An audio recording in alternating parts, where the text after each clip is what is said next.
All right. It is Tuesday afternoon. It is a very busy day.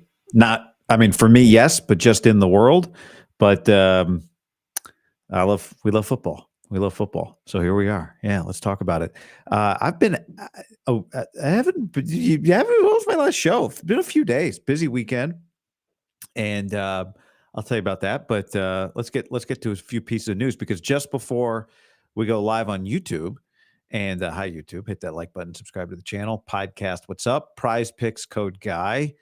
I saw Tashawn Gibson. Adam Schefter reported the 49ers have signed veteran safety Tashawn Gibson. They made a trade for an interior defensive lineman, Khalil Davis, from the Texans. Very athletic guy just before the trade deadline on Tuesday afternoon. And, I think it's all part of a bigger picture for them in terms of the way they're thinking and what they think they need, not just for now, but for the future. John Lynch had some interesting comments to Tim Kawakami, and I want to play one because I think it kind of applies to everything, which I'll get to. But this is the moment, right? The bye is their moment. It has been in the last 3 years. Here they are, 4-4, hit the bye. What are you going to do after it? The last 3 seasons, here's what happened. 2023, they start 5-0, right? Then they lose Cleveland. Remember that game? Moody miss. Lose Minnesota. Purdy bad. Lose Cincinnati. What the hell? And they go from 5-0 to 5-3 when they hit the bye in week 9. Then they won 6 straight, right? Year before, they're 4-4. Hit the week 9 bye. They actually won just before the bye. They were 3-4. They win before the bye. Then they win 9 straight after the bye, 10 in a row. 2021, 2-3. Hit the bye, which, by the way, week 6, awful week for a bye. And then finish 10-7. So this has been a post-bye team in the last 3 years. Clearly what they're counting on is the team they've built getting healthy. Christian McCaffrey's back at practice, and it seems like you kind of hear what John Lynch said yesterday, and then Schefter wrote this as well. Like the aim is for McCaffrey to play against the Tampa Bay Buccaneers on Sunday morning for us in the West. So the good news for the Niners as it relates to McCaffrey is that they play 8 more games, 7 of them on natural grass, 1 of them on turf. I think the Niners feel like they're more sensitive to turf versus grass than most teams. Maybe we're sensitive for them to it. But anytime you're dealing with an Achilles tendonitis issue, bilateral, we've all been using that word a lot. You definitely are aware of what type of surface you're on. And you go back to Dre Greenlaw and the practice surface before the Super Bowl and then popping his Achilles in the Super Bowl. Remember, he was dealing with he had dealt previously with quite a bit of tendonitis. So, I'm very cautiously, I don't even know if optimistic would be the word, aware.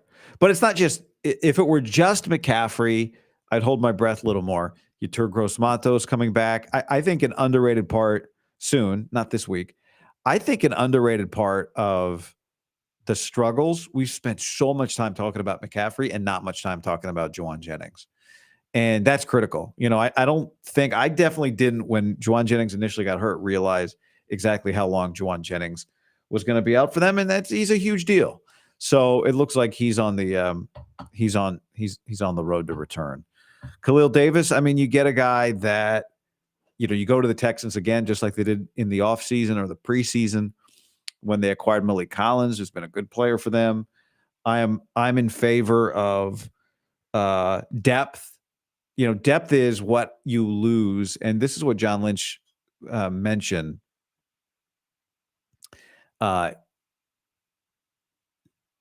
When you start paying guys, like you look at the Niners and all the expensive stars, they got plenty of stars. The Niners don't lack stars. They lack in some areas, or have lacked in some areas, depth. Right. And that's where the Chiefs, this is what I've harped on with Kansas City. Their depth has been from the draft really impressive. So Super athletic guy. This is why you pay your defensive line coach. This is why you say we got one of the best, if not the best defensive line coach in the league when you're the Niners, right? Chris Kasarik. Because then you take a mold of clay. It's a cliche. Everyone uses it with him, but it's true. And you just need good, professional, solid snaps inside. You're paying a pass rusher, Nick Bosa, to go get to the quarterback. Maybe with a deep run, Javon Hargrave returns too. But anyway, so that is what they're counting on. And I think it's easy for them. I understand if you look at it and go, for all of the things that have happened that have really hurt this year,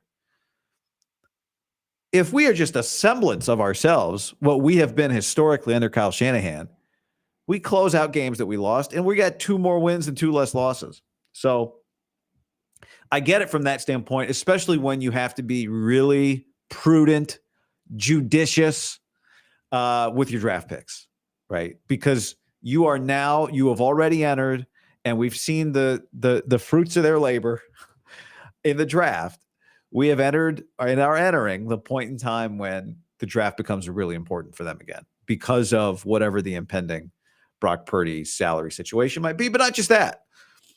Debo, Ayuk. Ayuk's only going to get more expensive in terms of the percentage that his salary takes up of the team's salary cap. So there is all of that stuff that I think factors in. And let me play this. Tim Kawakami, John Lynch, really good podcast, of course, TK show. Just a couple things here I want to get to. Some of it applies to now, some of it applies to the future. Here, take a listen. Let's clip through some of. Let's pop through some. We mentioned the contract now for a couple years. It's coming up. It's obviously skip ahead here a little. Contract is kind of just out there. It's. I presume you want to get that done early too in the offseason, but we'll get there when you get there. What kind of presence does that have on you and Parag and Jed's and everyone else's mind as you're doing the deals you're doing in the meantime? Well, Tim, you know this. We are always doing planning. You have to. If you're doing your job, it's 3 years out. You're constantly planning. And then things happen, like the quarterback numbers explode, this offseason. And so you're constantly monitoring. We can't even touch Brock until the end of this season. Brock's still a young player. We're just focused on this season. Now, me in the front office, we're always planning on those things. And at the appropriate time, we'll address that. But right now, we're focused on Tampa. We're focused on the second half this season and being the best we can be, because we think that's pretty good. And we think it's a team that can compete for the whole thing. And that's why we're doing this. You've gotten, such great play out of him at $900,000 or whatever the number is now. Maybe it's $1 million now. Does that change though when that number? I know, and I keep saying the actual cap hit for guys who sign huge contracts does not really start till like year 3 or year 4, because you do the low base, which you guys always do. Other teams do it too, and you spread the bonus out over. But do you have to readjust the way you build a roster when the quarterback starts hitting you for $50 million a year? I think you do. When I was broadcasting, I watched this happen with the Seahawks, and I think when Russell got paid, they were a team much like us, similar roots to their scheme, that ran 8 or 9 deep. And I remember sometimes it was the guy Red Bryant, who was an important run stopper of their team. Well, he won there the next year, and attrition starts you can't pay everybody, and so that's the challenge. And sometimes it's the depth. It's not the star players, it's the depth, the quality depth. But I'll tell you what helps there is this year, can't say enough about our rookie class. When you hit on those guys, that really helps you out, because you're kind of filling holes with, drafted players. They really help out from the cap perspective, from a cash perspective, all those things. And so that's probably more important. Had a really great year. I commend our whole, college scouting team, our coaches, everyone, for the thought that went into that. And we're seeing it come. All right, so there's John Lynch with Tim Kawakami, extended listen, but there was so much there. And I think one thing you hear in what John says is the quarterback market exploded, because it always explodes, just like the receiver market exploded. And I think in their mind, they were thinking $50 million. And so I think that's probably around where they're still going to aim because that's historically just what the 49ers do. It was interesting to hear John Lynch say he took the way things played out with Ayuk very personally because it's his job to make sure the business runs smoothly so that you can play football. So I have said this, and they don't have to pay Brock Purdy this offseason, by the way. They don't have to, which I think gives them some leverage. Just like you didn't have to pay Ayuk, but he put you in a position where you felt like maybe you had to. But the Niners do have some leverage from that standpoint. And I just keep going back to this. If you're Brock Purdy right now, and the team, obviously, it's almost always the case. You're never rarely a true free agent has control. And so they go, well, you're not a true free agent, so we'd like to pay you 55, 54, 53 million. And you go, oh, well, I'm making one, and you're going to pay me that, and it's in like more than 3x that's going to be guaranteed. That's pretty good. That feels pretty good. So I actually do think we're not going to see a complete, true top of the market deal, but that's beside the point for the moment, because even if we don't, it's still a massive amount, right? Even if you get a air quotes, quote unquote, not the number one quarterback contract, it's still a large percentage of your salary cap. So let's use the example that John Lynch gave, which is Russell Wilson. Russell Wilson was a rookie in 2012, making $500,000.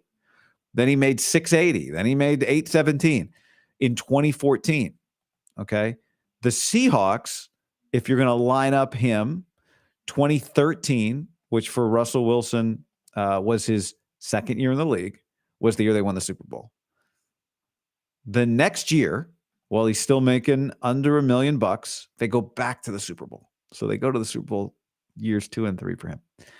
The next year, his salary, his cap hit, I should say, jumps from $800,000 to $7 million.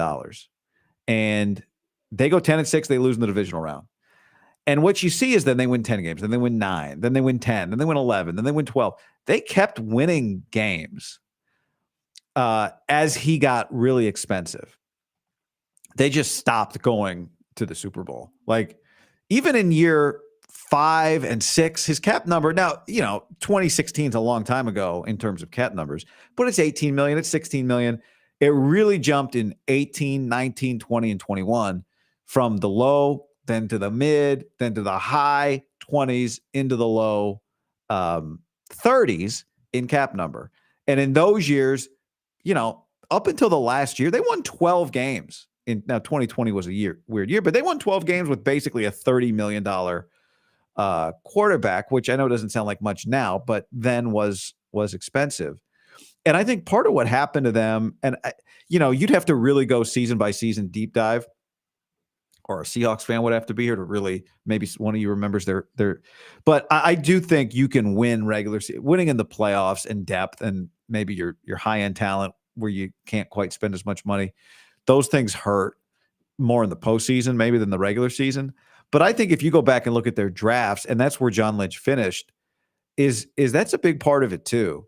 I mean, they did not really draft a impactful defensive lineman after Frank Clark in 2015, or at least, I mean, maybe impactful is at least not a major impact kind of regular starter. They drafted a defensive tackle who was a primary starter for them for 4 years. Obviously, they got DK.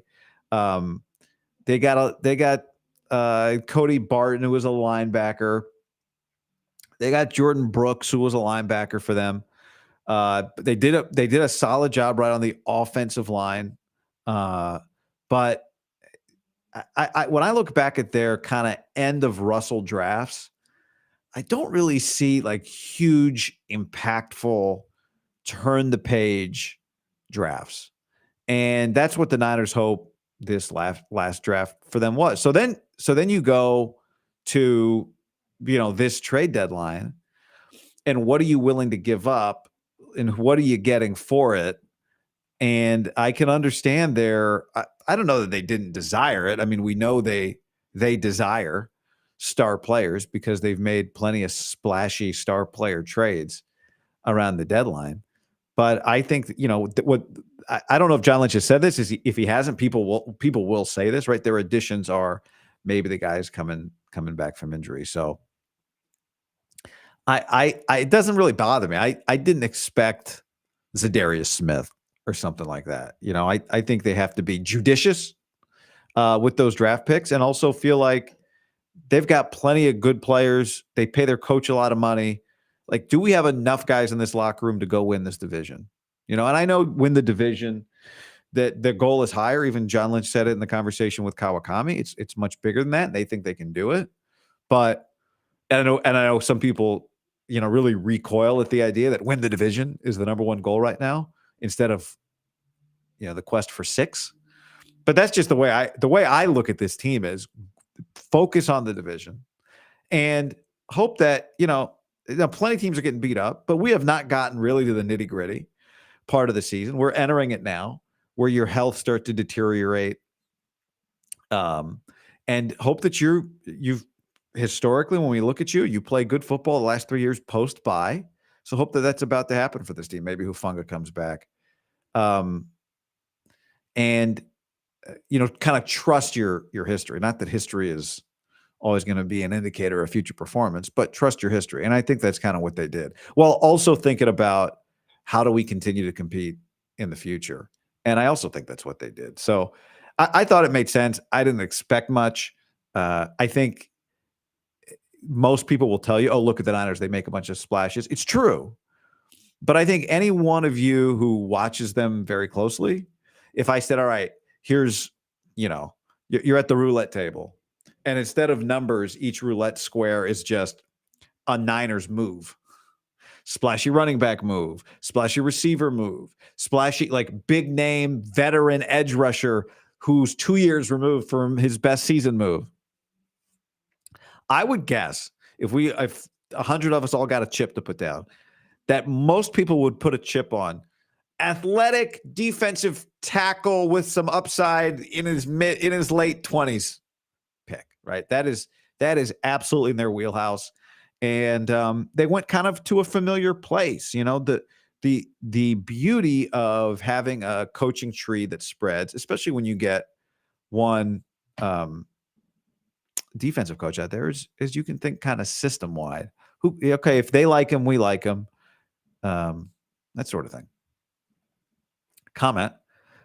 LOL, keep expectations low. That's a great motivator. My job here is not to motivate anybody. What I try to do when I think about this team is find their clearest path to salvaging the season and giving themselves a chance at a championship. But I'd also be crazy, or you'd think I was crazy. And I don't feel this way. So I guess if I felt it, I would say it. I don't feel it right now. Through 8 games, I'm not watching a team that inspires me to think they're about to go win a Super Bowl. But I also have seen enough of this to know that the Super Bowl is not won in weeks 1 through 8. Of course, it hasn't been won in the Super Bowl either by them. But the point is, I'm not here to motivate, set expectations. I'm just telling you what I think. What I think is they have not looked like a championship team. But I know that there are teams that have not looked like championship teams in September and October, and then have become one. And, it's not a stretch to say they can be a better football team than they've been, given some of the injuries they've had. But, they got to get healthy. And the guys they have to, Kyle's got to be, they all got to be better. But these seasons are long, and they don't shut the season down after 8 games. And, sports is filled with franchises whose best team in 10 years didn't win a championship, but then a team that wasn't as good as that group found a way to scrap one out because every season is different. Comment from Steve, signing Gibson is a big deal too. I don't think it was in that clip I just played. I think I ended the clip of John Lynch before it actually played, or before you heard it. But, one thing he's talking about the draft class, and he says, it's been really good. And then he makes a comment about, maybe there've been some mistakes. And in my head, I'm thinking about the secondary specifically. Maybe, we've made some mistakes because of youth. And that's the other thing I didn't mention is, as impactful as that draft class has been so far, maybe there have been some busted coverages, some missed assignments. that as time goes on, maybe those players keep getting better. Now, the flip side of that is like, well, this is a long season. They haven't played this type of season before. They can be able to keep up this level of play. I don't know. We'll see. I mean, that's a fair question that I just asked myself. Comment, super chat, James. Thank you, James. Sam O, 3 sacks. Zadarius Smith, only 5 sacks. They've done a really good job with guys on their defensive line that we were not talking about in the preseason, or at least weren't talking much about. So they don't need 50 snaps, right? They need 15 good snaps. 15 good snaps, right? Like all this, is Drake Jackson going to be their next excellent pass rusher? If you said that Drake Jackson's giving you 17 good snaps a game, go look at a snap count, a chart from a game. It's not a bunch of guys playing 58 snaps. You got to find 17 here and 8 here and specialty situations. And then your big dog's got to eat. Luke, comment. We aren't as bad as people think. And hopefully Davis helps stop the run. We can't give up picks that we will be depending on for this year when things haven't went as planned. Patience. Yeah, I mean, patience is not fun. I myself happen to be an impatient person for the most part. Working on it. I don't think I give off the impression that I'm impatient, but sometimes I forget to be patient, which is impatient. Patient people are just patient. They don't have to remind themselves constantly to be patient. But I think the best way to say why my perspective is what it is, whether you agree with it or not on this team, is I think there's 2 categories of people that when it comes to evaluating the 49ers. And you're either in one of 2 camps, which is the window is still open beyond this year or it's not. And to me, I've been a window is open guy because I think the quarterback's good. If the quarterback's good, your window's open. Now you have to kind of refresh, or maybe it's a new window. It's not necessarily the same window that was open before, but if the quarterback's good, your championship window is open. And they have enough good players around him and a good coach, even though we like to debate that like every week, whether or not the guy's a good coach. But they've got enough pieces there that the window remains open. Comment, Emmy, Packers or Bears on the schedule soon. Those teams look pretty beatable now compared to the hype at the beginning of the season. Yeah, I mean, I would say the Bears are kind of what I expected them to be. Green Bay, Jordan Love's not playing great football. They definitely didn't have a credit to the Lions, by the way. And I didn't do a show Sunday night because I traveled from Omaha to LA on Sunday from the Nebraska UCLA game on Saturday on Big Ten Network.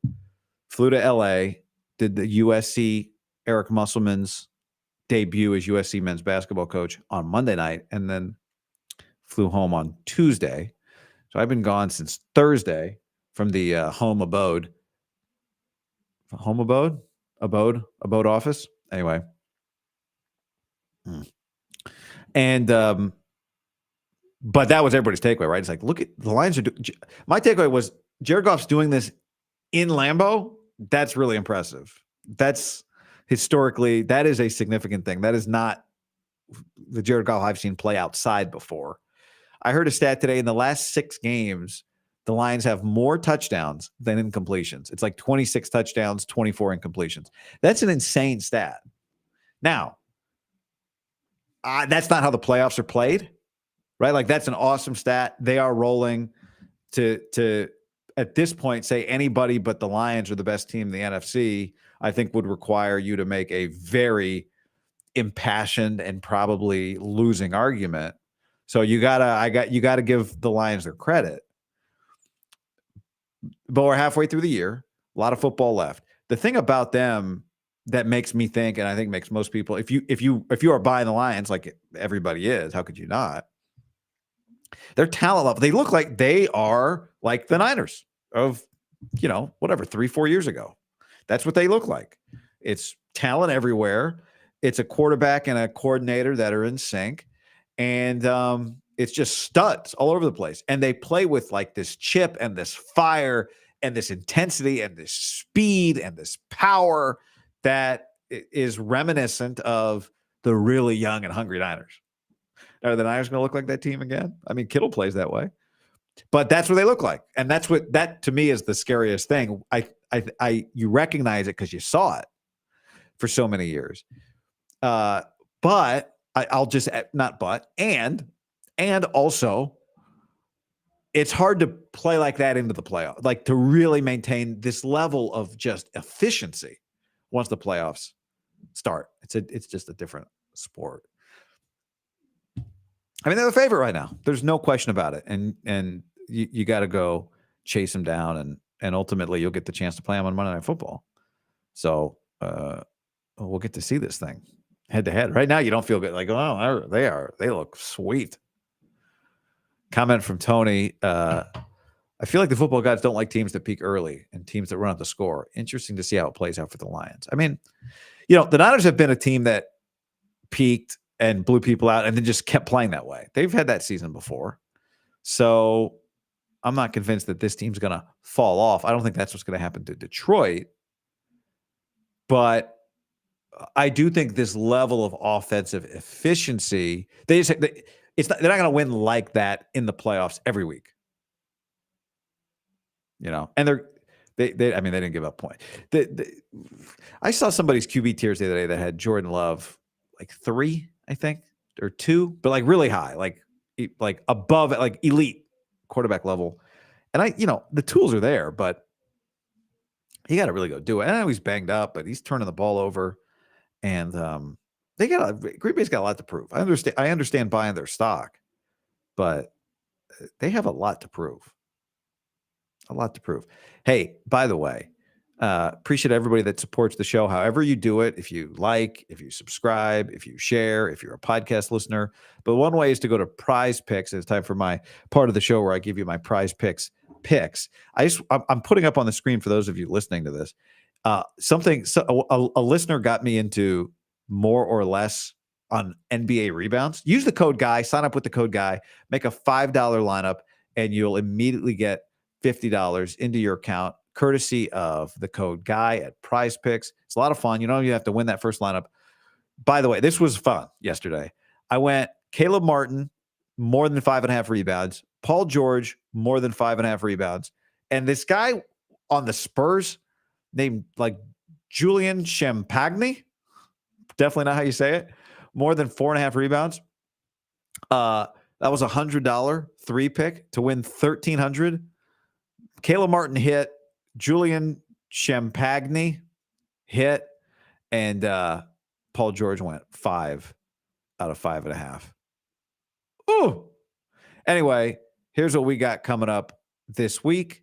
Let me get in here and make some picks, and then we'll get back to some of your comments. So here's what I'm going to do, and I think some of the Niner stuff, because I'm doing this early, it's not up yet because the Bucs game just ended on Monday night. But all right, let's get into it.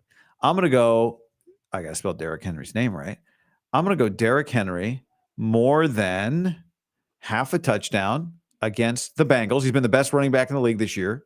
Only had less than 90 rushing yards in a game twice this season. Been really consistent. 11 touchdowns, 5 100-yard games for Derrick Henry. It's the first time against the Bengals he scored a touchdown.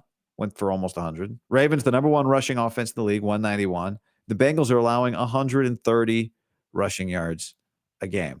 Next up, we got to go Joe Burrow. More than 1. Where's my bro here? I'm going to make this a little easier and go more than 1.5 touchdowns. Had 5 against the Raiders in week 9. Last time he threw for 5 was against the Ravens in week 5. Ravens bottom 5 in every statistical defensive category. Attempts per game by the opposing quarterback, 38. Yards per game, 281. TDs per game, 2. Per game is what they allow. Burrow against the Ravens, 17 touchdowns in 8 games. So we're going 2 there on Joey B. And then what else do we like here? We're going to go Lamar. We're getting after it here with these guys. 232 and a half passing yards. We're going to go more on Lamar Jackson. He's the current MVP favorite, by the way. He's passed for more than 275 in his last 5 starts. He's averaging 305 in those 5 games since he's middle in the pack in terms of defense. And so I got 2 options. I can go power play or I can go flex play. Let's see. What do we want to do here? Flex play. I'm going to go power play. Let's hit all 3. Love that. Bang. And then let's make another lineup. I just do, you see how easy this is. And I play nonstop. And now that the NBA, I'm not even really dialed on the NBA, but I'm playing a lot. All right, we're going to go Jahmyr Gibbs. He's averaging 90 rushing yards per game in the last 5. So I'm going to go more than 66 and a half against the Texans this week. Houston's allowing 112 a game. Very efficient, him and David Montgomery. I love a Jaden Daniels. Let's go. I really like, and I like this with Brock. There's not one, it's not up yet, but I would check this later in the week. I've been doing Brock like rush yards more on what his rushing yards are. We're going to go Jaden Daniels more than 49 and a half rushing yards. Mike Tomlin's 25 and 6, by the way, against rookie QBs. Only 56 total QB rush yards versus the Steelers this season. You know what? Let's change this to less. Mike Tomlin's 13 and 4 after a bye. Steelers have won 7 straight after a bye, going back to 2017. So they're going to be ready. Defense has been shutting down QBs all year, especially against the rush. Opposing quarterbacks, 8 touchdowns, 10 interceptions. So it kind of feels like he's going to have to run, but we're going to go less on the rushing yards there. And then let's go with a stud. Let's go Justin Jefferson, more than 93 and a half receiving yards against the Jags. He's gone 137 against Indy and 115 against the Rams. He's averaging 102 in the last 5 games. The Jags have the second worst pass defense in the league.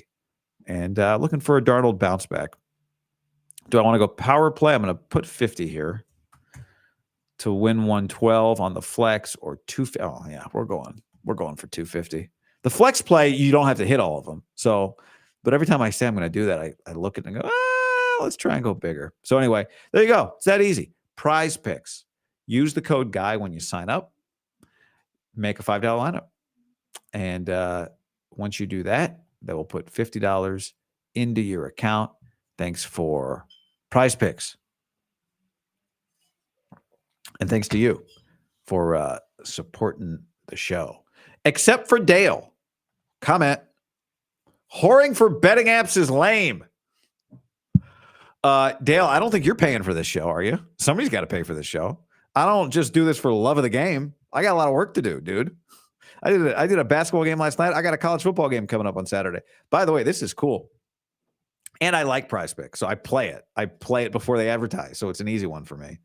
I'm going to be at Arrowhead Stadium. I'm going to talk Wednesday to Matt Campbell, Brock Purdy's college coach. And then I'm going to talk on Friday to Lance Leipold, Dominic Pooney's college coach, because I am calling the Iowa State Kansas football game on Saturday. That game is at Arrowhead Stadium, which is awesome. And it's going to be on FS1. And yeah, I hope you watch if you want. 12:30 Pacific. It's going to be a good time.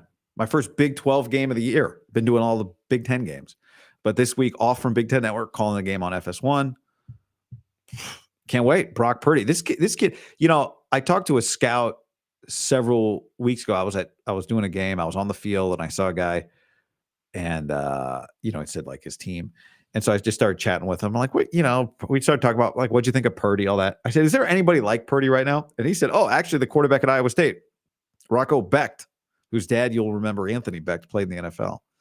So that's where I'm at this weekend. So busy. And then I got a UCLA basketball game next Monday. So I'm going to fly home from Kansas City, Niner stuff Sunday, LA, UCLA hoops on Monday. So that's what's going on with your boy. So if anybody has a Kansas City barbecue recommendation, let me know. I heard Joe's, but I think it's kind of out of my way. Kansas City, go to Lawrence. Going to try and catch the North Carolina-Kansas game on basketball game on Friday night. By the way, note from producer Connor, who who put this in my put this in a note he gave me. Kyle Shanahan 4-1 off a bye in the last 5 years. The post-loss bye in 2021, the Niners lost to the Colts on a rainy Sunday night at Levi's. So here we go. You ready for this? The last 5 years, Kyle Shanahan. Before the bye, Kyle Shanahan wins 40% of his games. After the bye, 71%. I'll repeat. In the last 5 years, the Niners are 25-37 for a 40% win percentage before the bye. And after the bye, 43-18 and winning 71% of the games. Go figure. Go figure. So feel good about that. All right. I feel good about that. Hey, well, we'll see. Okay. That's it for this. Appreciate y'all being here. Sorry I was gone for several days. I mean, I wasn't gone. I was hanging around in case something happened, but the Niners bye week made it easy for me to chill on the pod for a minute. And there's a good comment. Kind of insane, that record. Self-scout must go crazy. That's a great note. Good job, Connor, finding that.